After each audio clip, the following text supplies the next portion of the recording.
भारत दुनिया की सबसे बड़ी डेमोक्रेसी और वर्ल्ड्स मोस्ट डाइवर्स कंट्री, जहां कदम कदम पर वेशभूषा और भाषाएं बदल जाती हैं।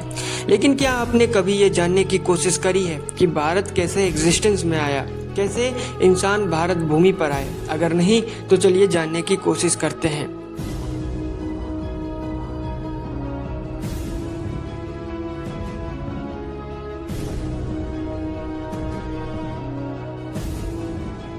दोस्तों, जैसा कि आपको पता ही होगा कि पहली दफ़ा ह्यूमन यानी होमोजीनस एनिमल्स अफ्रीका के इथियोपिया से बाहरी दुनिया में फैलना जब शुरू हुए थे, उस प्रोसेस को आउट ऑफ अफ्रीका माइग्रेशन यानी OOA कहा जाता है।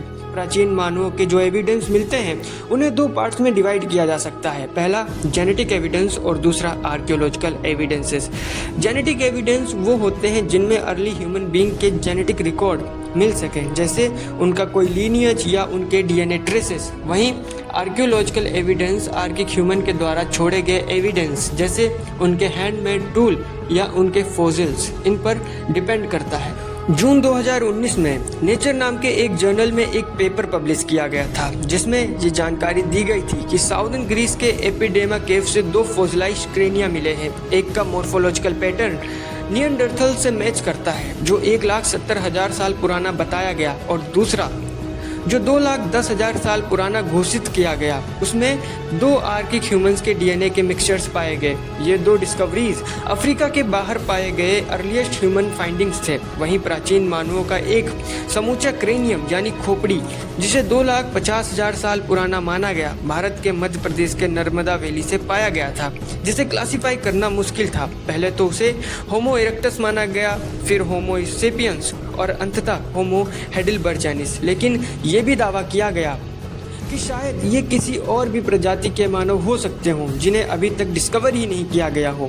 ऐसा माना जाता है कि होमो निएंडरथल्स यूरोप में रहने वाली ह्यूमन स्पीसी थी, लेकिन होमो सेपियंस के 45,000 साल पहले वहां पहुंचने के कारण वो विलुप्त हो गए, क्योंकि होमो सेपियंस जहां भी जाते, पहला वो वहां के इन्वायरमेंट में खुद को ढाल लेते, और दूसरा उनसे फैलने वाली बीमारियों से दूसरे ह्यूमन स्पीसीज को जिंदा रहने नहीं दिया जाता। दूसरे ह्यूमन स्पीसीज के साथ होमो सेपियंस के इंटरमिंगलिंग के कारण होमो सेपियंस पूरी तरह दुनिया पर डोमिनेशन कर ले गए और बाकियों को एक्सटिंक्ट होना पड़ा। भारत में 35,000 ईयर्स पहले ऐसी ही एक घटना घटी, जब होमो सेपियंस को छोड़ बाकी अन्य ह्यूमन स्पीसीज एक्सटिंक्ट हो गई। भारत में ह्यूमन पॉपुलेशन या सिविलाइजेशन के उदय के पीछे सबसे इम्पोर्टेंट रोल एग्रीकल्चर ने निभाया। 4,000 से 5,000 साल पहले के एविडेंस साफ करते हैं कि इस दौरान भारत समेत चाइना, इजिप्ट में पहली दफा एग्रीकल्चर का प्रैक्टिस शुरू हुआ होगा।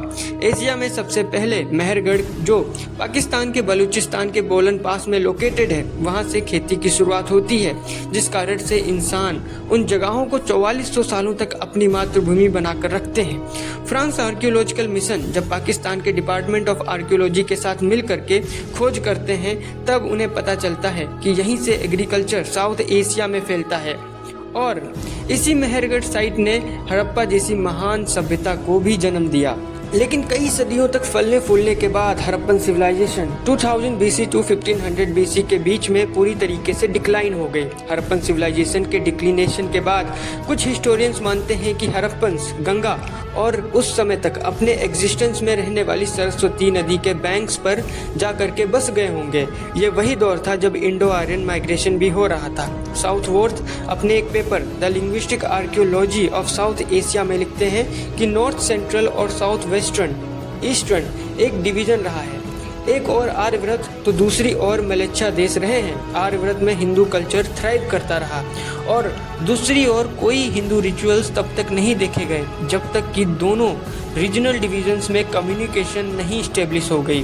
पतंजलि की महाभाष्य जो 150 BC के दौरान लिखी गई, उसमें आर्यों का देश कौन सा है, इस सवाल का जवाब देते हुए पतंजलि खुद लिखते हैं कि ये वो जगह है जो सरस्वती के डिसअपेयर होने के ईस्ट में, कलका फॉरेस्ट के वेस्ट, हिमालयाज के साउथ और पेरियात्रा माउंटेन्स के नॉर्थ में है। आर्यव्रत के इलाकों के आसपास ही 322 टू 180 BC के दौरान भारत का पहला एम्पायर द मौर्यन एम्पायर का उदय हुआ, जिसे मगध कहा गया।